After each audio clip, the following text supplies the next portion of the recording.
Welcome to CRK blogs. ఈరోజు special pesarattu. ముందుగా ఒక గ్లాస్ పెసరపప్పు, 1/4 గ్లాస్ రైస్, కొన్ని పచ్చెనగపప్పు, కొన్ని మెంతులు వేసి ఓవర్ నైట్ సోక్ చేసుకోవాలి. అలాగే ముందుగా అల్లం, 6 పచ్చిమిరపకాయలని పెట్టుకోవాలి.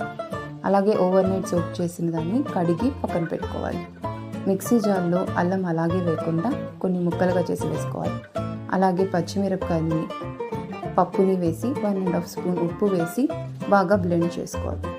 వాటర్ని తగినంత చూసుకొని కలుపుకోవాలి.